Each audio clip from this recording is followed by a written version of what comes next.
Hola, hola. Bienvenidos a el Teatro Wanda Coleman. Happy Saturday. How are you all? Awesome.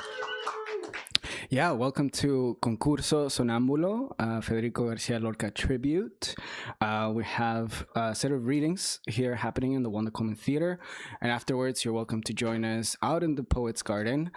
We have a vegan food vendor, Feed the People LA, and we also have Teaden, who is our drinks vendor, has delicious tea, and we also have Hope Cerna doing typewritten poems, and Drifter Zine. We actually have a few zines specific to Federico García Lorca, so I hope you check that out after the reading.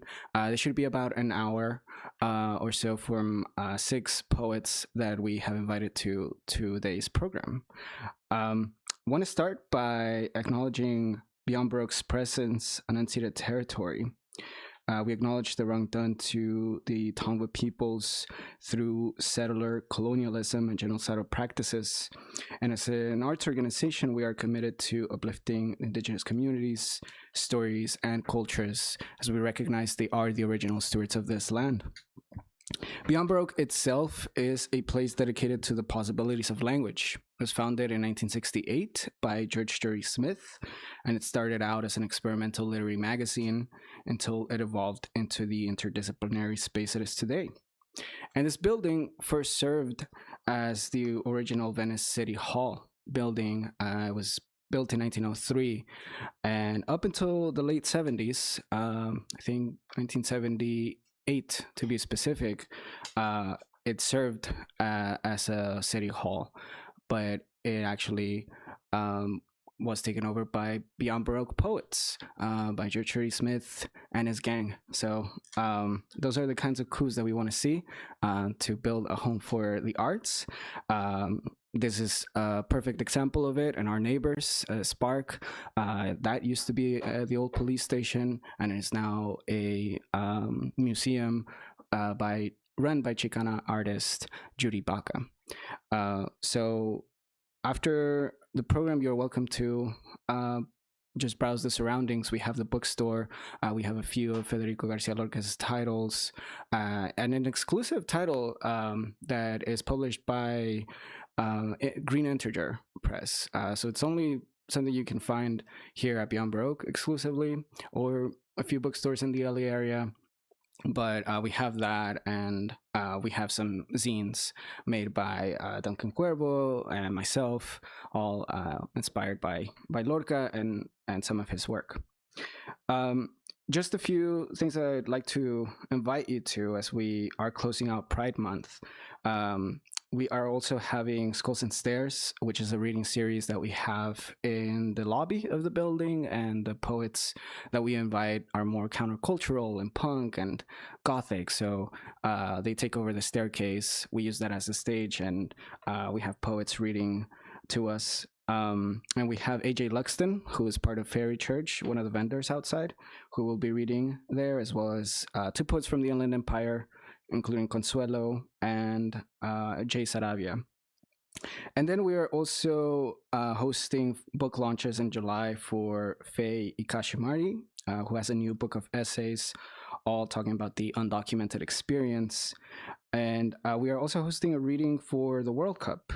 That will include poets like Adolfo Guzman Lopez and Yago Cura, as they will talk in their words about the pinche mundial. So comes into that, and we might have a watch party. There is a game scheduled at 12 p.m. So we might just open this theater too, so that we all watch it together and see who makes it to that slot in the quarterfinals.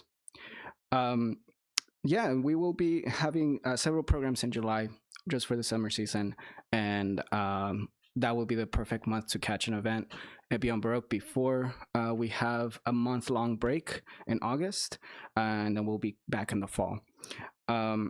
but today, yeah, we are also celebrating what would be Federico García Lorca's 120th birthday. His birthday is actually the beginning of the month in June. And this is also the 90th anniversary of his assassination.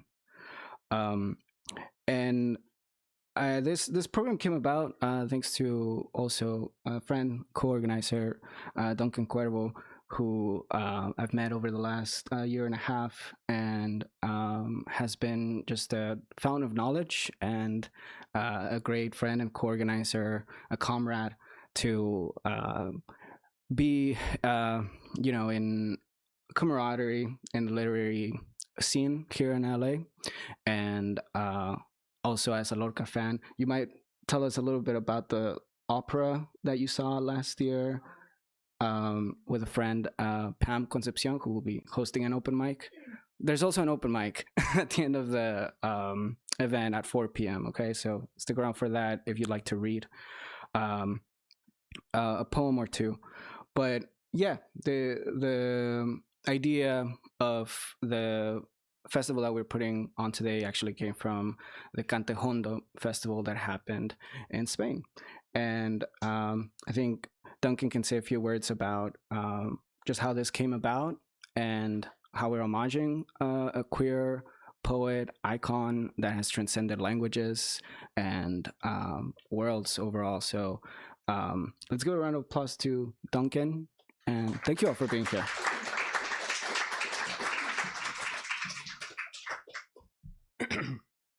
Hello. If you don't recognize me in this space or me normally, I'm Duncan Cuervo.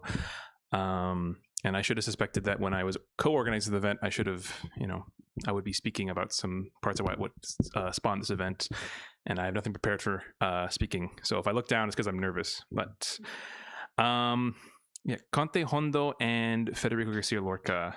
I guess I'll start off by talking about what I really like about Lorca and how this sort of blends into this experience. But I think we're mainly all here for Federico García Lorca. Canto Jondo, people are like, oh, what's that? And they read Lorca and they're, oh, I'm here for Lorca.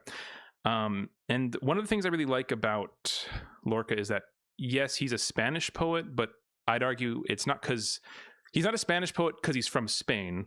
It's because he has a unique view of Spain that I don't think we're really familiar with. His Spain is not, Castilian, royalty, or even Catalan. It's Andalucía, Granada. He had a really big respect and admiration for older Spain at the time of the Moorish kingdoms, Spain with Romani people, even Sephardic Jews. And that really, to me, comes out with his love and appreciation for Canto Jondo, or deep song. But it's not Cante Hondo, it's Jondo, because it's the sort of the Arabic or the old keeping of that sound. It's kind of the terms you get for, I guess, ojalá, which is, I think means to hope or to wish for in Spanish. That actually comes from it comes from an Arabic term, inshallah. But he was really enamored with that, and I think it comes and blends in here with this. So we have a little zine, which kind of goes in more detail about that. I'm not going to read from the zine because I don't want to butcher Lorca's words, but the whole idea behind Concurso de Canto Jondo, the 1922 event, is that a Spanish composer named Manuel de Falla, basically believes that Canto Jondo is dying out, or it's becoming too commercialized and too, more like seen as like some sort of CD music that no one really likes. But he thinks and he feels that it's actually a very unique Spanish style of music. And I agree with him, because when you think of Spanish music, you think of guitar, you think of like the sort of guttural, emanations, and that's deep song, or flamenco, as it's also known. And so this is sort of this event is sort of Manuel de Falla's kind of baby. He's like, okay, I want to revive this, I want to preserve this, and he goes around to all the different, I guess, creatives of the time, Andalusian creatives, and says we should make an event celebrating this. And he invites Lorca, and Lorca says yes, of course, because he's also very enamored with music and Canto Jondo, and he writes a lecture about it, talking about how it's unique, how it's sort of it brings out a very deep, primordial almost. Sometimes in the essay he uses the word primitive, but not in like a bad way. It's more like this is a sort of ancient form of music that is unique to Spain, and he sees it as just a crossroads of all the parts of Spain he loves, the more ancient, like pre-Roman to Roman times, the Romani people of Spain, which he uses a different word for it, which is, I guess is colloquially known as gypsy, but I'm going to use Romani here because, that word has a lot of connotations with it. But that, and also the Andalusian poets of the time, the more Arabic, Islamic poets, and he says that's all in the deep song, and that's what I love about it.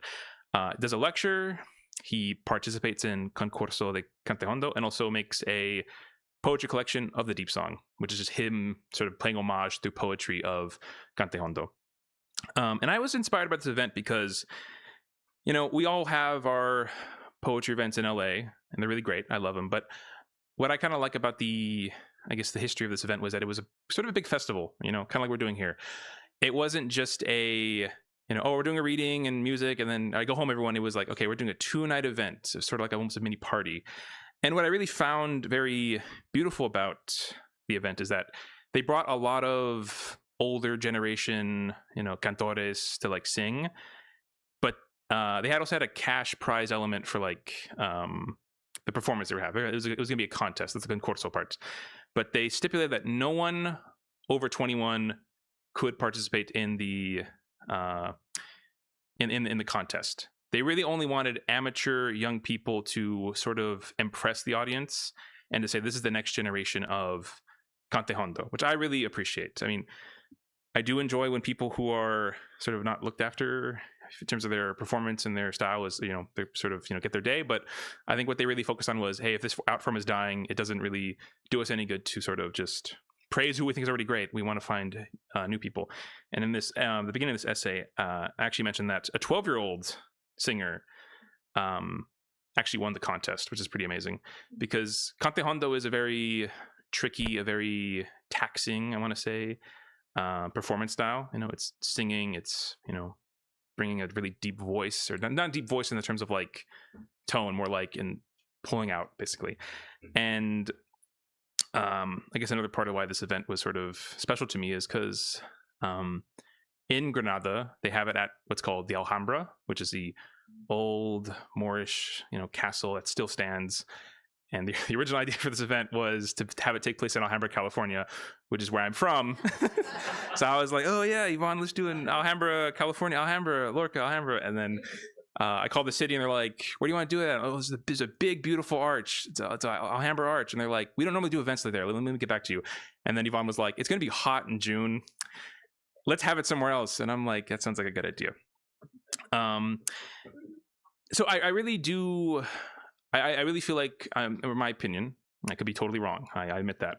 But I don't feel like there's these big festival events for poetry and music all together at once. I feel like it's sort of just, there's a music event and there's a poetry event. I have gone to some places where they combine them, and that's what I really wanted for this whole event. So we're doing the poetry, we're doing some of the music, but we also have the vendors who, are not big established. They're friends of ours. They're people we care, we like, we think they're really great. And that's what we kind of could have the idea for that. And I think I'll end. So how do I end this? I think I'll just talk about how sort of the crossroads that Lorca loves. Right, he's always about crossroads. He's always about sort of the mixing of everything. Right, and I know it might seem weird. It's like not weird, but strange. It's like, okay, like Spanish poet, cool. Didn't really visit LA. What's the whole thing about having him in LA? Aside from his being a great poet. But I think the way that he was able to pull from all kinds of elements from where he was at, from Granada, he says, I can pick out from old Spain, from Islamic Spain, even Sephardic Spain, Celtic Spain, Romani Spain, and say, I can see how they all come together, and not as competing forces, but what makes Spain, or my part of Spain, LA kind of has some of that too. And I was telling Iván, I was like, yes, it's in the spirit of Lorca, because, I don't think we have a big we don't have a big Spanish population in LA, if I have checked the census recently. But the idea that we are at a crossroads of different cultures, different experiences that make up this one city. LA is just not, it's not just Mexican, it's El Salvadorian, also Indian, Bangladeshi, there's K-Town, Koreans, Armenians, of course, too. It's all of a crossroads, a blending of different cultures that make LA. And I feel like that's when I talked about the spirit of Lorca. That's the spirit here, that we have, I guess, sort of the privilege to be among so many beautiful histories in this one city. So that's kind of the gist of what I got for this unprepared speech. But yeah, hope you all enjoy the readings and the music, and please be sure to check out the vendors. We have a lot of cool people. So yeah, thank you.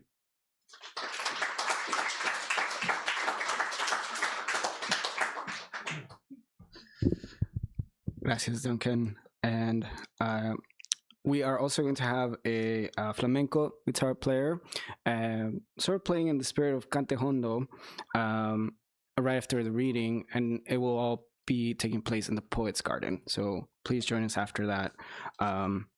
But to get right away into the readings, I want to first welcome Elena Barcia, who is a film and literary translator, who's collaborated with directors like Martin Scorsese, Alfonso Cuarón, Alejandro Iñárritu on the subtitle translations of their films. And her literary translations include poems published in literary journals like the Harvard Review and Asymptote, and Miguel de Unamuno's classic novela Niebla, which is one of my favorite novels as well, and her translation of Chilean poet Malú Urriola's book Cadáver Exquisito. Please welcome Elena Barcia.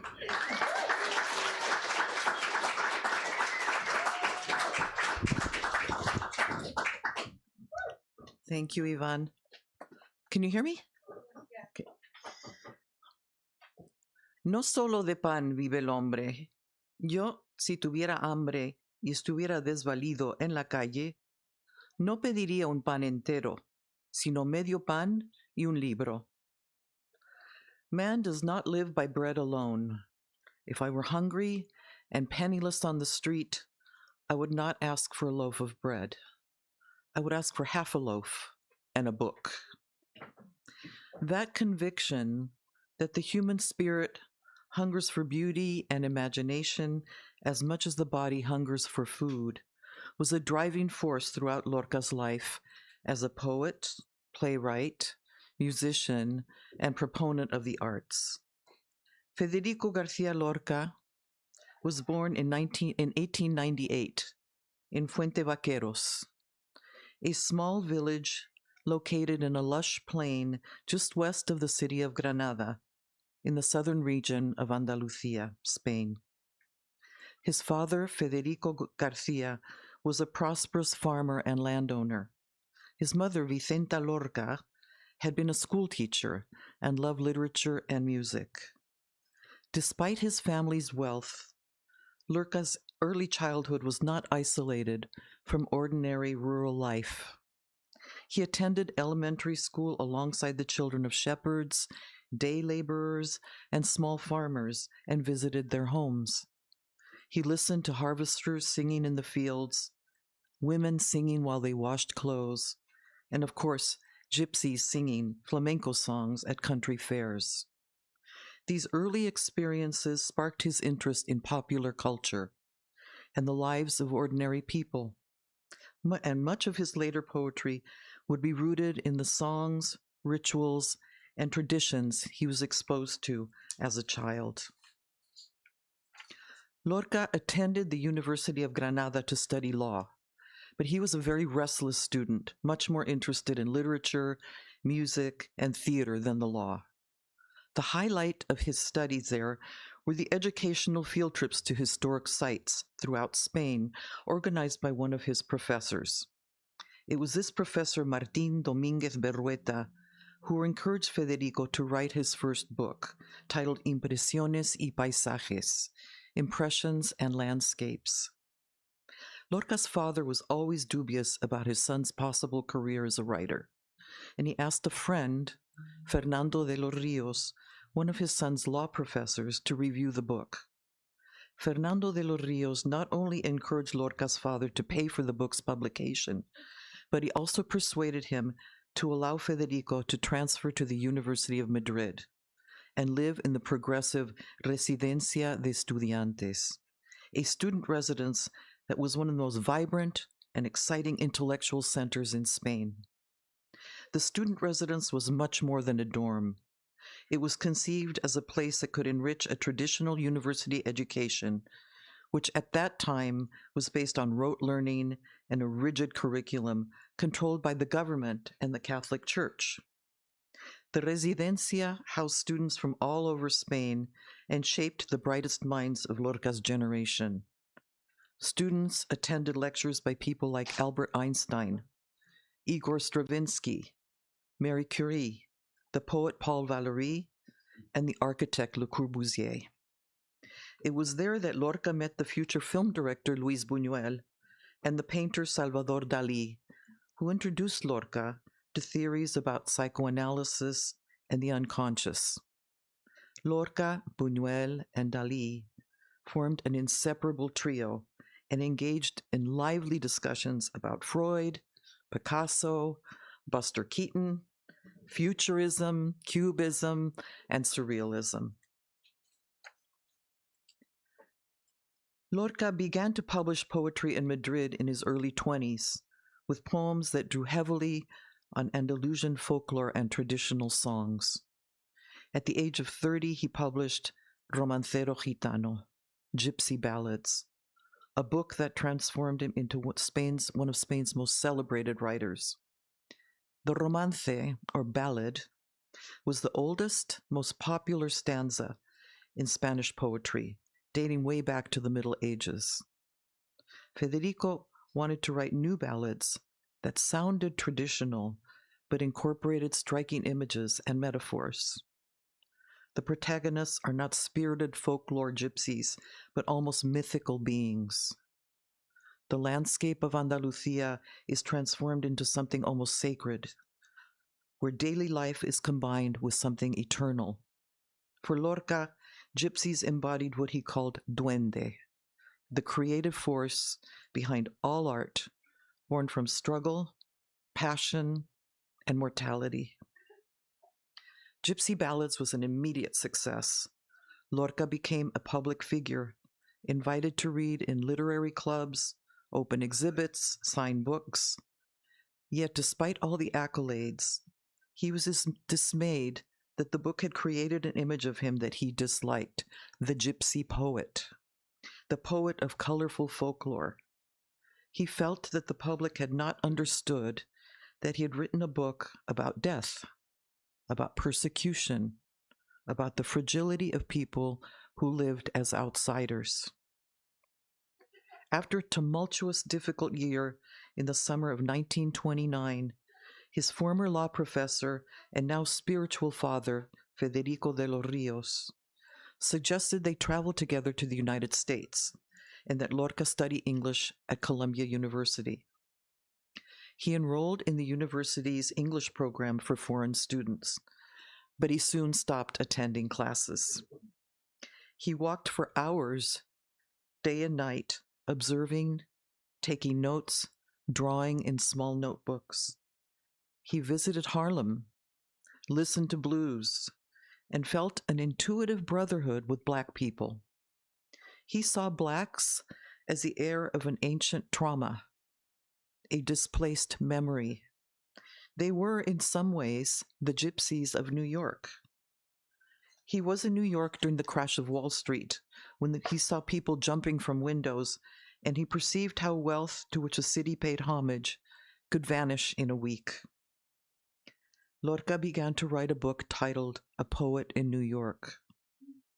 Traumatized by the Wall Street crash, dehumanized industrialization, and racism, he abandoned his earlier musical poetic style for surrealism. And for the first time, his poetry became openly political, full of harrowing images, cries, and protests. He was no longer just an Andalusian poet. He was a 20th century poet, fully aware of the pain and turmoil of his time. Federico returned to Spain at a critical moment in national politics. In 1931, King Alfonso gave up the throne, and Spain was declared a democratic republic. The new republic was led by reformist-minded men and women, determined to bring radical change and revitalize a country weighed down by illiteracy, rural poverty, and inequality. The Department of Education, led at that time by Fernando de los Rios, began to promote what it called pedagogical missions. These missions were staffed by young volunteers, university students, teachers in training, artists, writers, and musicians. The goal of these missions was for educated young people to bring culture directly to rural villages. One of these missions was a theater program called La Barraca that consisted of a group of students led by Lorca, who toured all of Spain in one van filled with props. They staged the greatest classical plays from the late 16th and 17th centuries, the golden age of Spanish theater. Lorca believed that theater was the most direct way of educating and enriching people who had been marginalized and forgotten. He would explain what the play was about to humble, illiterate audiences, and why a play written centuries before could interest a shepherd or a fisherman or an impoverished housewife. While his primary goal was to bring culture to the poorest inhabitants of Spain, Lorca also learned a lot about theater through this experience with La Barraca. How audiences listen, how they respond to beautiful language, how there is a stunned silence when words impact an audience. He began to write plays with surrealist elements and plays that dealt with profound and controversial themes like infidelity, male infertility, and female sexuality. In June of 1936, at the age of 38, he finished the third play of an Andalusian trilogy. The play was titled La Casa de Bernarda Alba, The House of Bernarda Alba, and he read it out loud to a group of close friends who were stunned and speechless when he came to the end. It was a portrait of domestic authoritarianism and of the authoritarianism that was beginning to be felt throughout Spain. A month later, he told his friends that he was planning to spend a few weeks with his family at their country house on the outskirts of Granada. His friends tried to dissuade him from traveling, warning him that Spain was on the verge of a military coup, but he insisted on going home. On the day he was celebrating San Federico, his and his father's saint's day, General Francisco Franco launched a military coup that began the Spanish Civil War.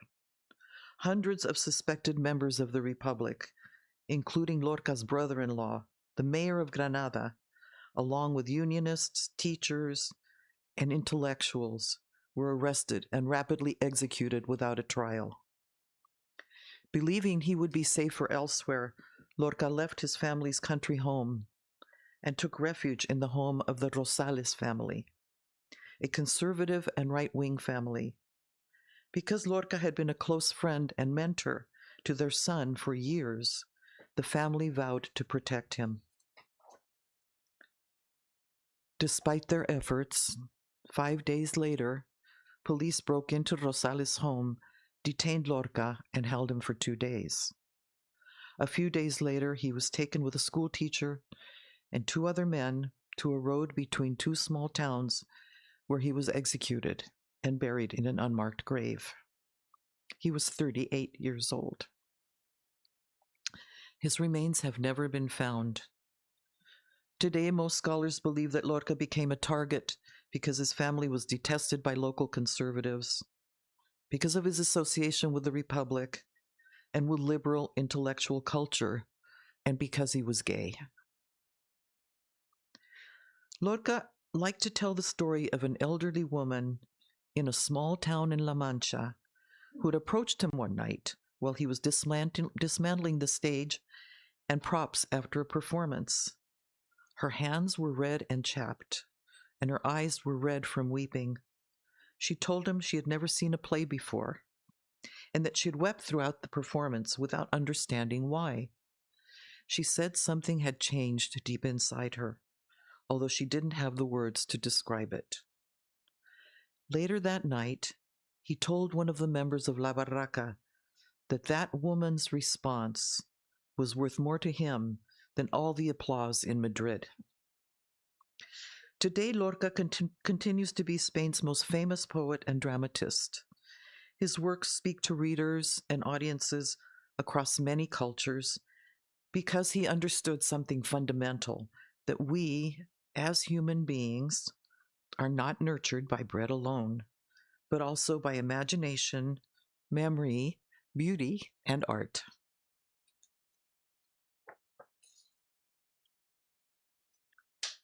The first poem I'm going to read is from a book of Lorca's titled Poem from Canto Jondo, which was inspired, as Duncan said, by a competition that Lorca organized with Manuel de Falla, who was Spain's most famous classical composer.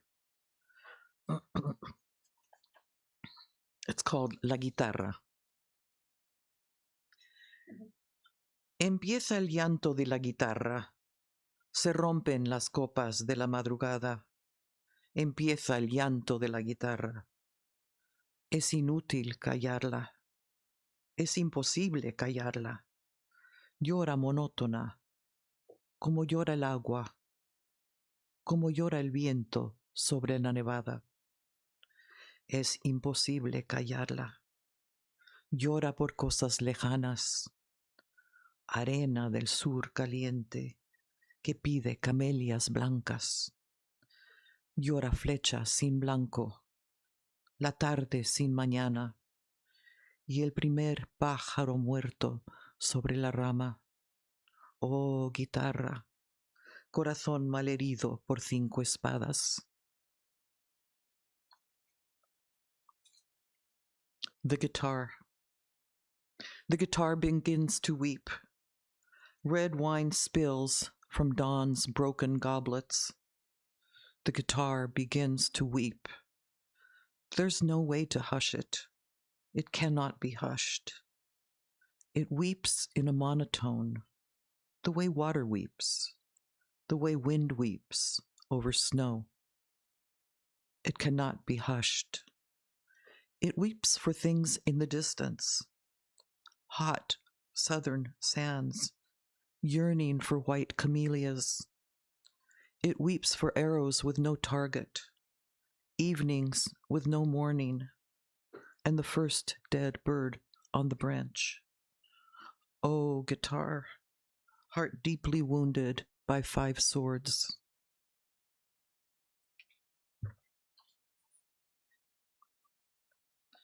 The next poem is from Gypsy Ballads. It is titled Romancero Sonámbulo, Sleepwalking Ballad, and contains one of Lorca's most famous and enigmatic lines. The first line, Verde que te quiero verde, green, I love you green, or green, I yearn for you green. When you read it or listen to the poem, it's clear that the poem is not simply an ode to the color green. Critics have speculated that green represents freedom, death, dreamlike mystery, or erotic desire. I'm going to read a slightly shortened version because it's a very long poem. Romance sonámbulo. Verde que te quiero verde, verde viento, verdes ramas, el barco sobre la mar y el caballo en la montaña. Con la sombra en la cintura, ella sueña en su baranda. Verde carne, pelo verde, con ojos de fría plata. La higuera frota su viento con la lija de sus ramas. Y el monte, gato garduño, eriza sus pitas agrias. Pero ¿quién vendrá? ¿Y por dónde? Ella sigue en su baranda, verde carne, pelo verde, soñando en la mar amarga. Compadre, quiero cambiar mi caballo por su casa, mi montura por su espejo, mi cuchillo por su manta. Compadre, vengo sangrando desde los puertos de Cabra. Si yo pudiera, mocito, este trato se cerraba, pero yo ya no soy yo, ni mi casa es ya mi casa. Compadre, quiero morir decentemente en mi cama, de acero si puede ser, con las sábanas de Holanda. ¿No ves la herida que tengo desde el pecho a la garganta? 300 rosas morenas lleva tu pechera blanca. Tu sangre rezuma y huele alrededor de tu faja. Pero yo ya no soy yo, ni mi casa es ya mi casa. Ya suben los dos compadres hacia las altas barandas, dejando un rostro de sangre, dejando un rostro de lágrimas. Temblaban en los tejados farolillos de hojalata. 1000 panderos de cristal herían la madrugada. Compadre, ¿dónde está? Dime, ¿dónde está tu niña amarga? ¿Cuántas veces te esperó? ¿Cuántas veces te esperara? Cara fresca, negro pelo en esta verde baranda. Sobre el rostro del aljibe se mecía la gitana, verde carne, pelo verde, con ojos de fría plata. Un carámbano de luna la sostiene sobre el agua. La noche se puso íntima, como una pequeña plaza. Guardias civiles borrachos en la puerta golpeaban. Verde, que te quiero verde, verde viento, verdes ramas, el barco sobre la mar y el caballo en la montaña.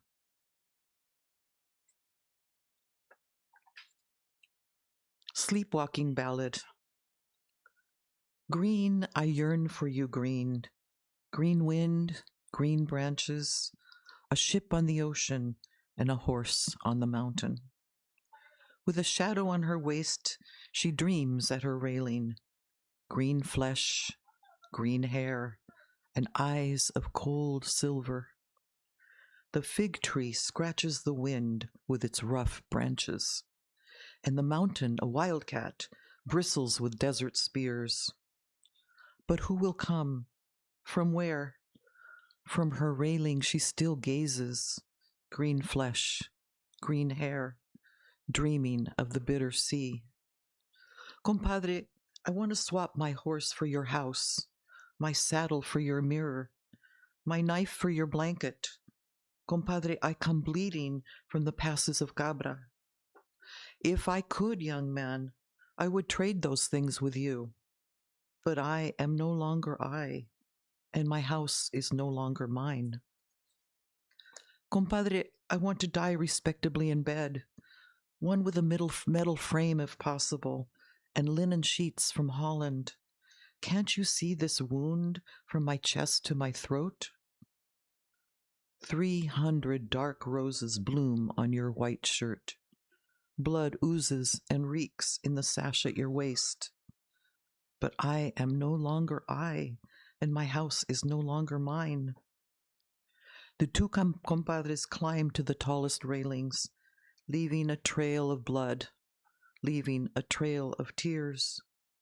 Small tin lanterns trembled on the rooftops. 1,000 glass tambourines wounded the dawn. Compadre, where is she? Where is your bitter girl? How often has she waited? How often will she wait for you? Fresh face, black hair on the green railing. Over the face of the cistern, the gypsy girl swayed. Green flesh, green hair, and eyes of cold silver. A lunar icicle holds her over the water. The night became as intimate as a small village square. Drunk civil guards were pounding on the door. Green, I yearn for you, green. Green wind, green branches, a ship on the ocean, and a horse on the mountain.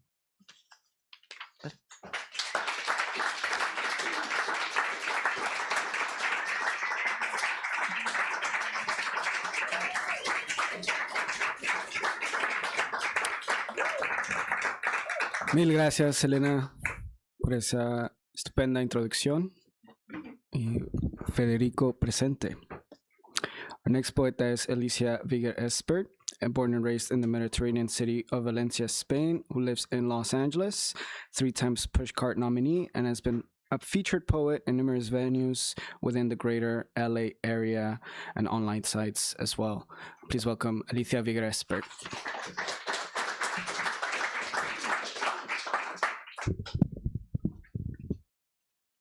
Hello, everybody. I'm going to read a couple poems and then one from the Romancero Gitano and one from me. The first one is the Unfaithful Wife. And that's one poem that we loved when we were kids, teenagers. And I'm always astonished at the sensuality that the poem carries. And he does it by only using really two senses. One is the hearing and the touch. First are the crickets, and there's the dogs barking, and then the sound that her petticoats make when she's taking them off, just like silk, torn by 10 knives. And then the other part, she touches her breasts, which open like bouquets of flowers. And then he also digs by hand a hole for her to lie her head on the ground. And then he touches her thighs, which are cold in the outside and burning in the inside. So those two senses. And then the funniest thing to me always was that then he comes and, as proud gypsy, he doesn't want just to abandon her. And since she is married and has lied to him, he doesn't want to keep a relationship with her unless he be killed. So he gives her a sewing kit. And I was there, it was very funny. Can imagine the face of the gypsy and the face of the sewing kit. And I say that also because I'm going to read it only in Spanish. La casada infiel. Y que yo me la lleve al río creyendo que era mozuela, pero tenía marido. Fue la noche de Santiago y casi por compromiso se apagaron los faroles y se encendieron los grillos. En las últimas esquinas toqué sus pechos dormidos que se me abrieron de pronto como ramos de jacintos. El almidón de su nagua me sonaba en el oído como una pieza de seda rasgada por 10 cuchillos. Sin luz, de plata en las copas, los árboles han crecido y un horizonte de perros ladra a lo lejos del río. Pasadas las zarzamoras, los juncos y los espinos, bajo su mata de pelo hice un hoyo sobre el limo. Yo me quité la corbata, ella se quitó el vestido, yo el cinturón con revólver, ella sus 4 corpiños. Ni nardos ni caracolas tienen el cutis tan fino, ni las estrellas de plata relimbran con ese brillo. Sus muslos se me escapaban como peces sorprendidos, la mitad llenos de lumbre, la mitad llenos de frío. Aquella noche corrí el mejor de los caminos, montado en potra de nácar, sin bridas y sin estribos. No quiero decir por hombre las cosas que ella me dijo. La luz del entendimiento me hace ser muy comedido. Sucia de besos y arena, yo me la llevé del río. Con el aire se batían las espadas de los lirios. Me porté como quien soy, como un gitano legítimo. La regalé un costurero grande de raso pajizo. Y no quise enamorarme, porque teniendo marido, me dijo que era mozuela cuando la llevaba al río. Okay, that's the first one. And the second one is El prendimiento de Antoñito el Camborio on his way to Sevilla. And this one also I like because, it's the parallel from today's, the Guardia Civil hated the gypsies and will find or create any occasion to humiliate them and incarcerate them. And ICE is doing exactly the same thing to another population. They don't like them. So, anyway. Prendimiento de Antoñito. And the other thing is that, I love the grace of this Camborio. I can imagine him just all youth and beautiful and cutting the lemons and throwing them in the water, carefree and just gorgeous. Anyway. Prendimiento de Antoñito el Camborio en el camino de Sevilla. Antonio Torres Heredia, hijo y nieto de Camborio. Con una vara de mimbre va a Sevilla a ver los toros.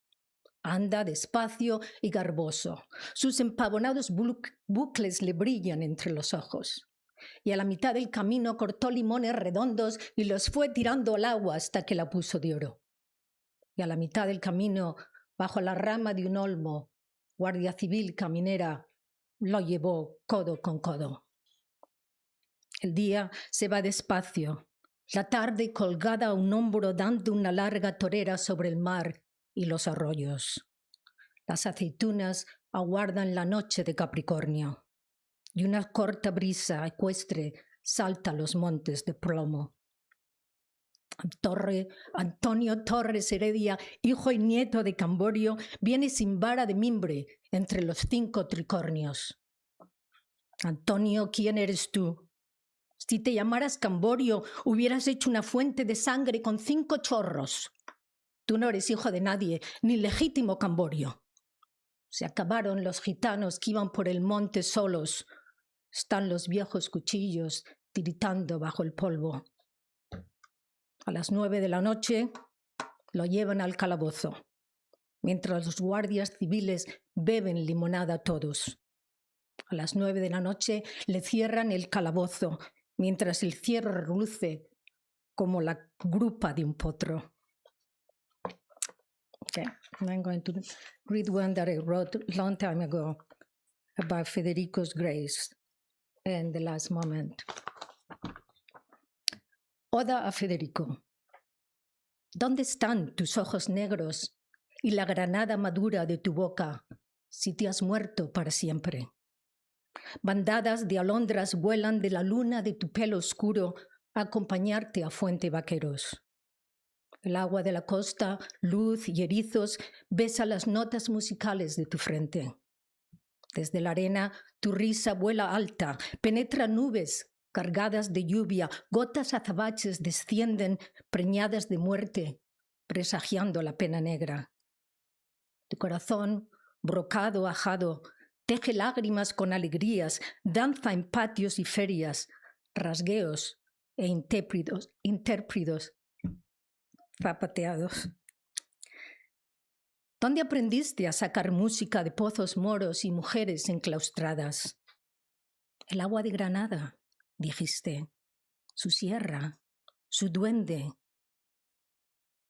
Que tú, con sortilegios, atrajiste a tu piano para inspirar poemas gitanos sobre folios blancos. Llorabas por marginados de Nueva York, bailabas con los marginados de casa, aislados, devotos, alegres y rotos. Manantial de miel, tu voz fluye entre piedras de hojarasca, bajo olivares de luz plateada y llanto que solo tú escuchas. Una tristeza eterna te espera en esta madrugada, en ese descampado seco con abrojos, cardos y palomas blancas. Ay, ay, ay, Federico, ay, ay, ay. Gracias.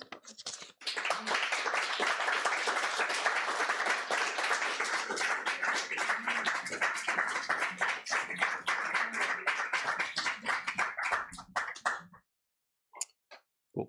Thank you for that, Alicia. Iván had to head out to... Oh, is he back? Nope. He headed out to meet the flamenco guitar players, which you might be able to hear. And up next is Duncan Cuervo. So I'm stalling for time. I'm not good with mics either. I'm going to read 2 poems, and if I feel like I need to stall for time, I might read one of my own. But I really do like how Lorca can set up landscapes in his poetry, and I think it's part of what is like his narratives and sort of his like theater aspirations sort of, I think, impress on me. So I'm going to read 2 poems of his where I really like. So yeah, let's get into it. Canción del naranjo seco. Leñador, córteme la sombra. Líbreme del suplicio de verme sin toronjas. Porque nací entre espejos. El día me da vueltas y la noche me copia en todas sus estrellas. Quiero vivir sin verme, y hormigas y villanos soñaré que son mis hojas y mis pájaros. Leñador, córteme la sombra, líbrame de suplicio de verme sin toronjas. And then, also, I don't really speak Spanish well, so sorry about that. Song of the Dry Orange Tree. Woodsman, chop down my shadow. Free me from the torture of not bearing fruit. Why was I born among mirrors? Around me day dances and night copies me onto her stars. I want to live blind to myself, and I'll dream that ants and burrs are my leaves and my birds. Woodsman, chop down my shadow, free me from the torture of not bearing fruit.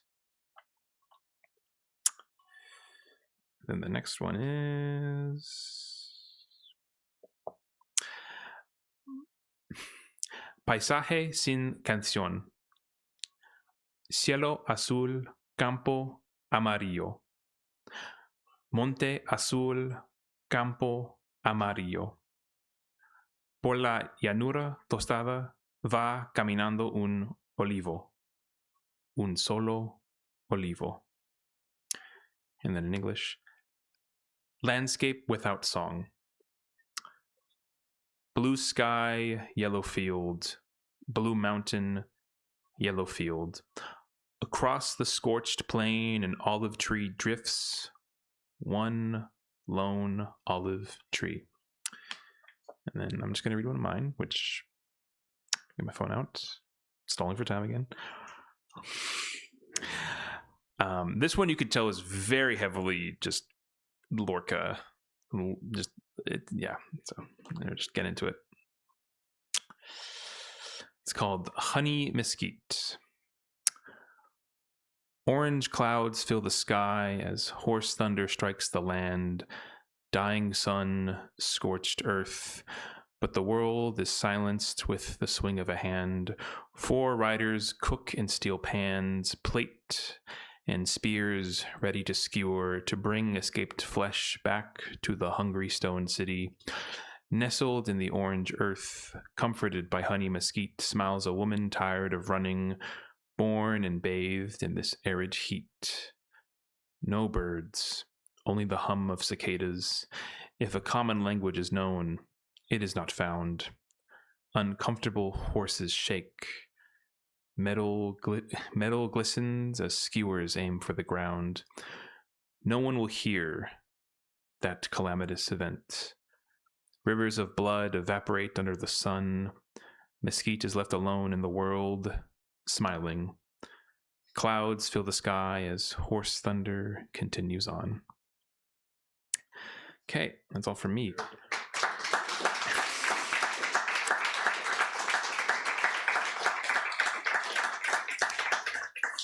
And Yvonne's still not back. So next up is Adrian Ibarra.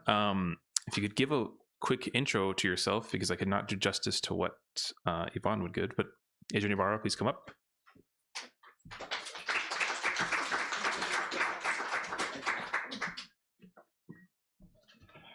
Excellent. Hey, everybody.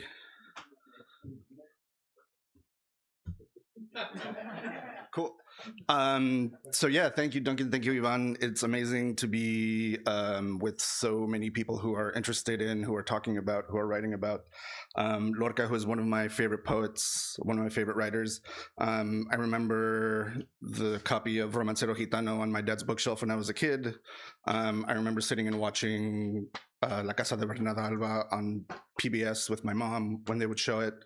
And then Iván and I were talking, and we were very grateful to AP Spanish classes for keeping Lorca in their curriculum, which is where I really got to study him when I was in high school. I'm going to do 2 of Lorca's poems, and then I'm going to do translations that I got to do when I was getting my master's. I got to do a whole semester of translations with the very great Dan Belm, who has read in this theater a couple of times, I know. And I did about half of my favorite book of Lorca's, Poeta de Nueva York, in translation. So it was very awesome to get to do that. So I'm going to read 2 of his and then 2 of my translations, and then an original piece that I did that I dedicated to Lorca that was published in Barron magazine. So let's start with La Aurora. La aurora de Nueva York tiene 4 columnas de cieno y un huracán de negras palomas que chapotean las aguas podridas. La aurora de Nueva York gime por las inmensas escaleras buscando entre las saliva en su boca, porque allí no hay mañana ni esperanza posible. A veces las monedas en enjambres furiosos taladran y devoran abandonados niños. Los primeros que salen comprenden con sus huesos que no habrá paraíso ni amores desahogados. Saben que van al cieno de números y leyes, a los juegos sin arte, a sudores sin fruto. La luz es sepultada por las cadenas y ruidos en impúdico reto de ciencia sin raíces.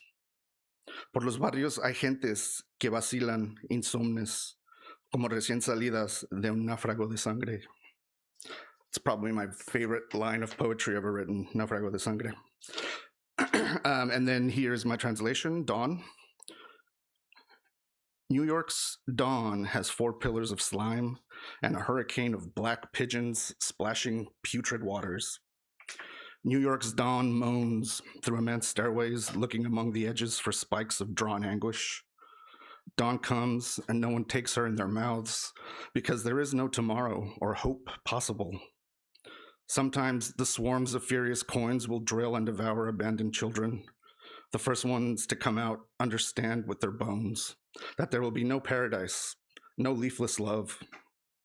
They know they're going to the mud of numbers and laws, to artless games and fruitless labors. The light is buried under chains and noises in obscene opposition to rootless science. Throughout the barrios, people stagger, sleepless, as if just emerged from a shipwreck of blood.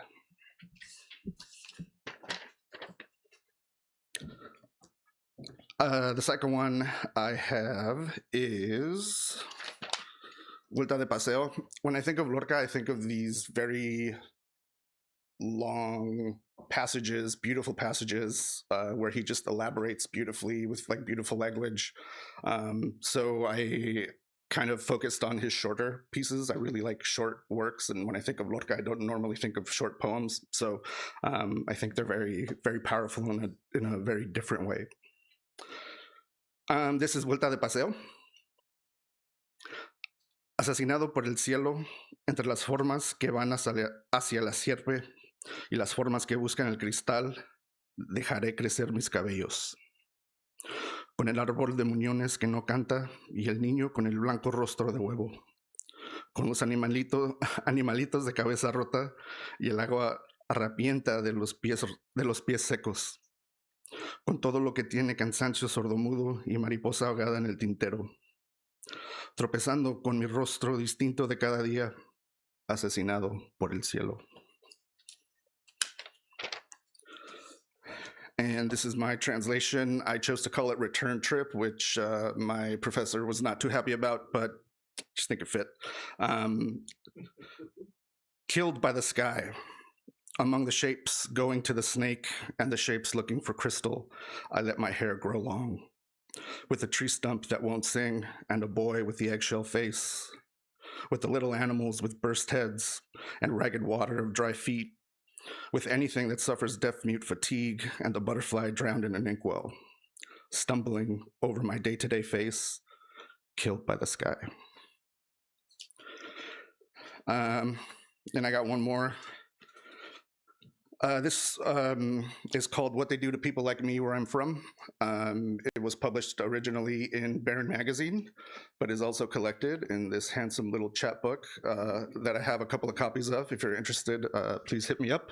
I'll be slanging those in the Poets Garden. Thank you all for being here. for Federico García Lorca, what they do to people like me where I'm from. Words came, and that's the trouble. Blood came too, but you had them running from their mother's house without it, into trees and up the pagan hills without it. You had boys on horses, but they're out there on the plain, deep in the oppressive Spanish wasteland, burning up and young forever. The rest of us took to trees and danced prodigious, burned in some gone god's honor, hoping dance would fill our bellies with more than shame. Wishing songs would wash the fascist fear we felt for dancing, while the peasants, the real ones, took the truncheons. We sang. Could you hear in New York? Could our wails howl city strands of butterfly beard? 'Cause we did wail. And we waited and sang. And even though words came, so did the bullets. Thank you.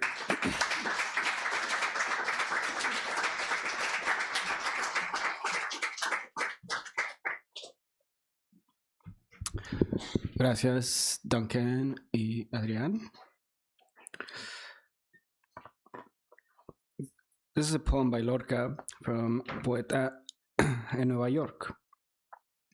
1910. Aquellos ojos míos de 1910 no vieron enterrar a los muertos, ni la feria de ceniza del que llora por la madrugada, ni el corazón que tiembla arrinconado como un caballito de mar. Aquellos ojos míos de 1910 vieron la blanca pared donde orinaban las niñas, el hocico del toro, la seta venenosa y una luna incomprensible que iluminaba por los rincones los pedazos de limón seco bajo el negro duro de las botellas. Aquellos ojos míos en el cuello de la jaca, en el seno traspasado de Santa Rosa dormida, en los tejados del amor, con gemidos y frescas manos, en un jardín donde los gatos se comían a las ranas.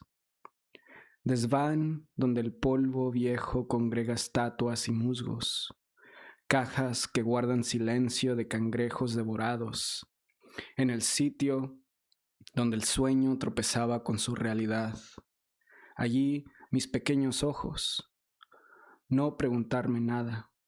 He visto que las cosas, cuando buscan su curso, encuentran su vacío. Hay un dolor de huecos por el aire sin gente, y en mis ojos, criaturas vestidas, sin desnudo. 1910. Intermezzo. Those eyes of mine in 1910 saw no one dead and buried, no village fair of ash from the one who weeps at dawn, no trembling heart cornered like a seahorse. Those eyes of mine in 1910 saw the white wall where the little girls pissed, the bull's muzzle, the poisonous mushroom, and an incomprehensible moon illuminating dried lemon rinds in corners under the hard black of bottles. Those eyes of mine on the pony's neck, on the pierced breast of Santa Rosa as she sleeps, on the rooftops of love with moans and cool hands, on a garden where cats devour frogs, attic where the ancient dust assembles statues and moss, boxes that keep the silence of devoured crabs, and the place where the dream was colliding with its reality. My little eyes were there. Don't ask me any questions. I've seen how things that seek their way find their void instead. There are emptied spaces that ache in the uninhabited air, and in my eyes, completely dressed creatures, no one naked there. New York, August 1929.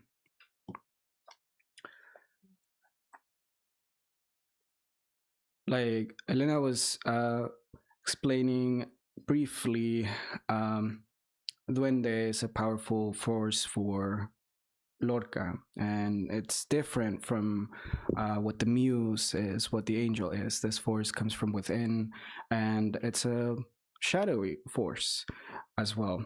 Unfortunately, poet Ramon Garcia couldn't be here, but this is an excerpt of an essay by Federico García Lorca on the play and theory of the duende.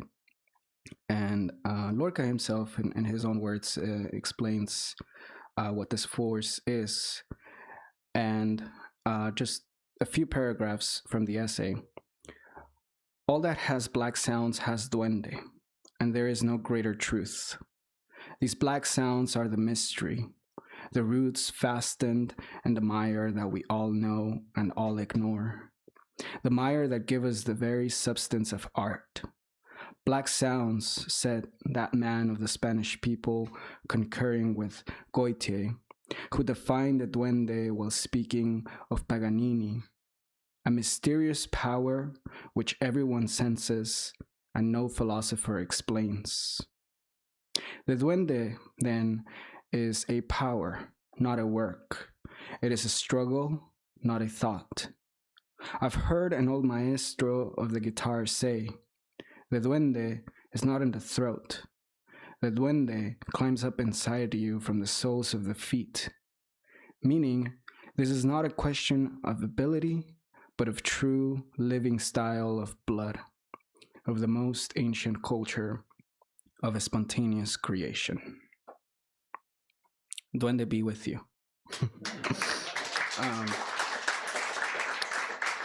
All right, and to end, there's a very brief poem by also someone who was really possessed with duende, and Duncan and I spent a weekend in San Francisco. So we are in the Beats Palace of Southern California, Beyond Baroque, but the Beats Palace up north is City Lights, and this is Lorca by Bob Kaufman, and many poets have odes to Lorca, from Vallejo to Neruda, Kaufman, now Iván Salinas as well. So mine is yet to come.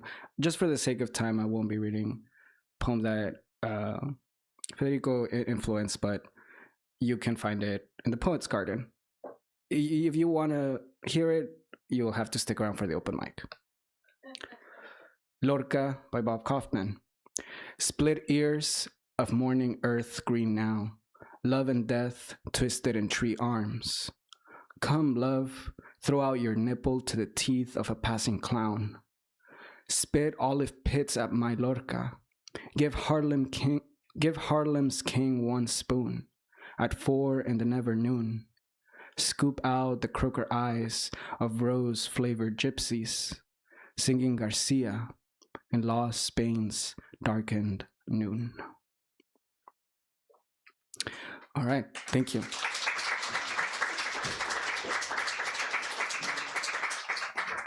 All right. We are down to our last poet, and we have a cinematic surprise for you all as well, and that is poet Lois P. Jones, awarded the 2023 Alpine Fellowship, and some honors include the Bristol Poetry Prize and winning finalist for the Terrain Poetry Contest, judged by Jane Hirschfield. She is poetry editor for the Pushcart Prize-winning Kyoto Journal and host of the Title Drop. Please welcome Lois P. Jones.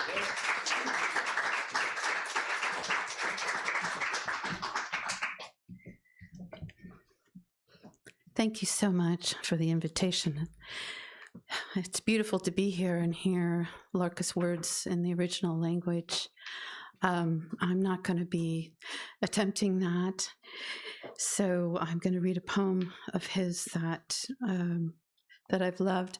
I came across Lorca in the very beginning of my writing, and I'm so glad that I did, because his influence continues and was deep and long, and went through my Neruda phase like everybody did. We still love Neruda, but Lorca is forever. You hear his words and he's forever. One thing I always remind myself when I get very serious about writing and craft and different aspects of theory of writing is this great quote from Lorca. He says, "But intelligence is often the enemy of poetry because it limits too much, and it elevates the poet to a sharp-edged throne where he forgets that ants could eat him or that a great arsenic lobster could fall suddenly on his head." And that's from his Theory and Play of the Duende in 1933 lecture.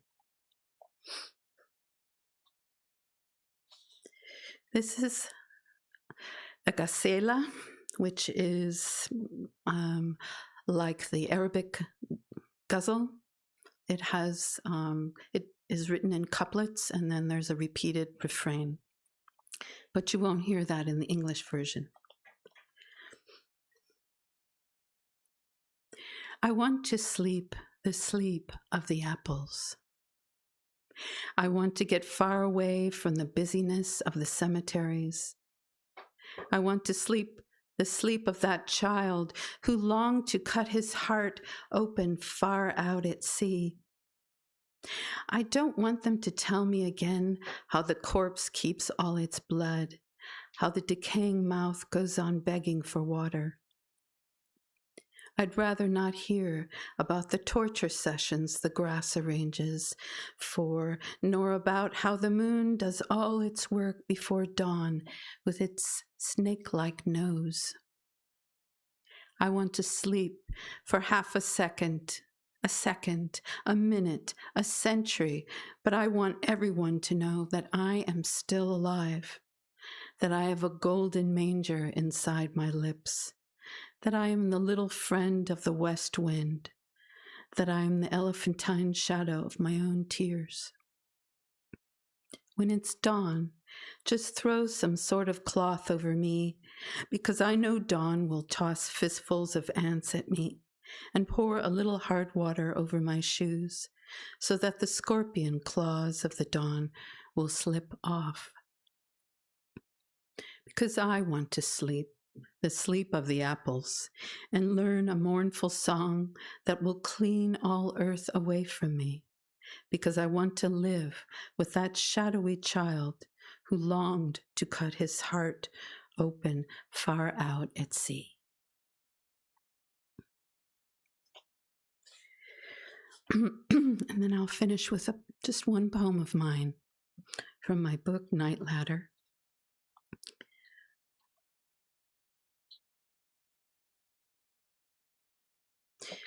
It's called Unmarked Grave, and it has an epigraph from Lorca. All I want is a single hand, a wounded hand, if that is possible.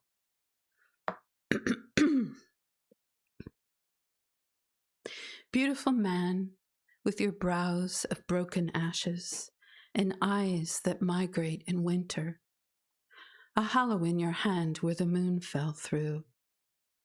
I could have kissed your mouth, passed an olive with my tongue, the aftertaste of canaries on our breath. But the shriek of the little hour is spent, and there is no road back. The day it happened, there were no good boys or dovecots filled with virgins, just a sun imploding like a sack of rotten oranges, the scent of basil from the grove near your home, and the piano that still waits for you. No one will remember the coward who shot you, but the sheets, the white sheets you sail on, coming home. Thank you.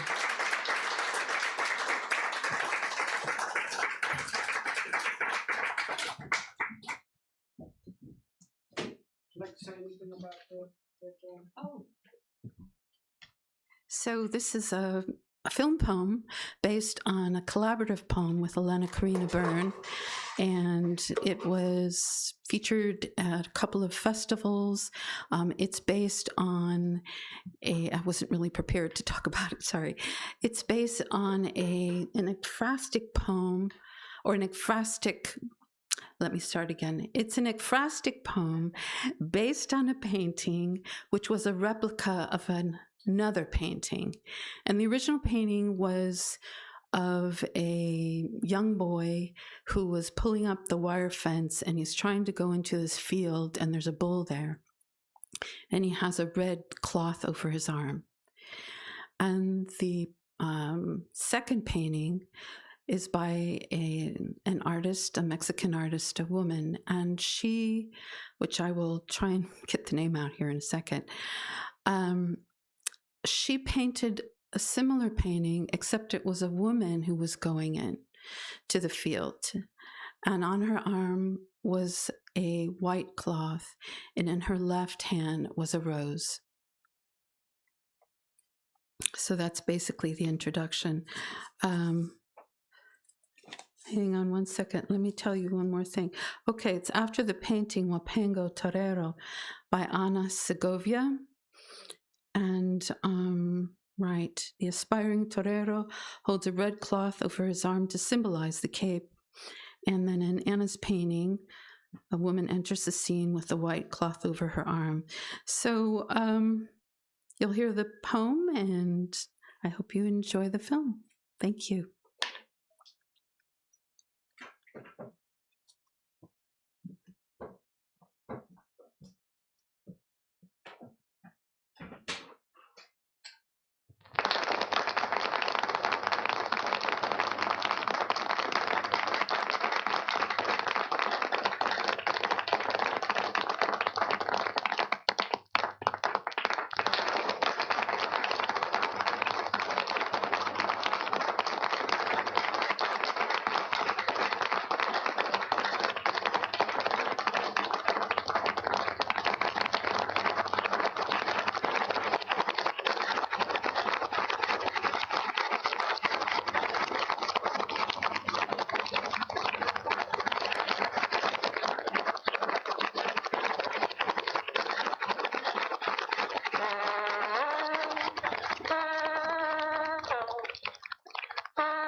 Puedo medir esta distancia entre la alambrada y la pared de piedra que alberga todo el delirio rojo de la primavera, entre el alba y el hambre y quien tiene la ventaja.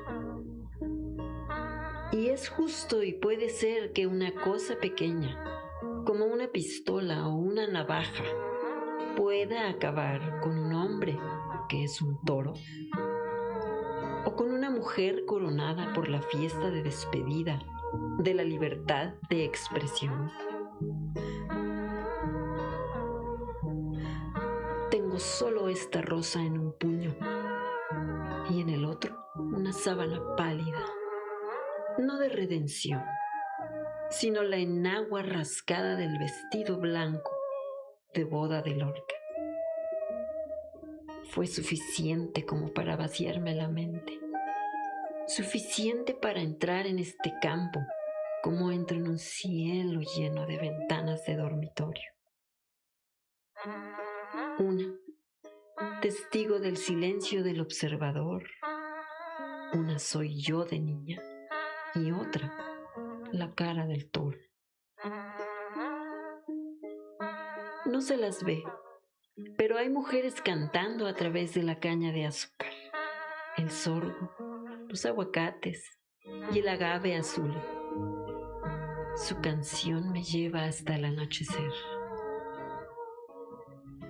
para saber, como la noche, vuelvo a empezar, entrando en estas identidades mientras trepo por las ventanas. Atravieso cada umbral de quien soy, para poner a prueba este temple animal proscrito de nuestra juventud.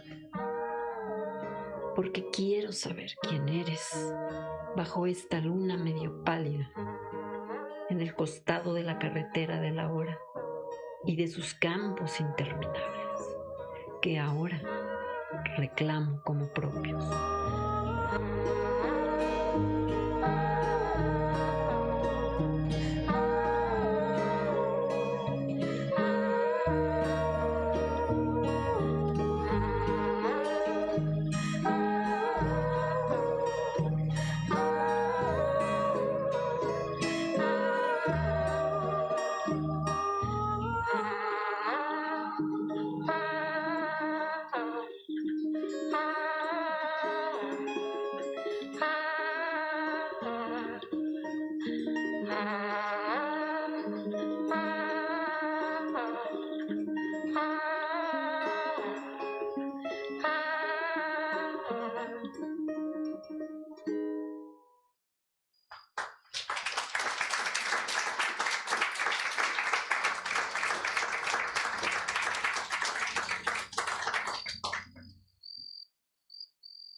All right. Yeah, let's have a round of applause for all our poets, for Lorca as well. Yeah.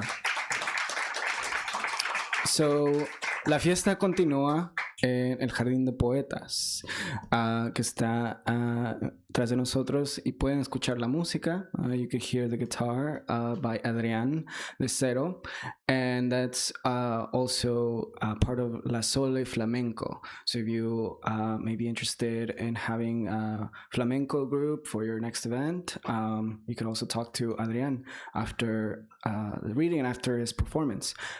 We have Faery Church in the Poets Garden as well. We have Teaden, Feed the People LA, Hope Cerna, and Drifter Scene all in the garden with some goodies for you all. So thank you so much. Que viva Lorca, que viva la poesía, and then they be with you. Thank you.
Yeah, I think it's like that word choice.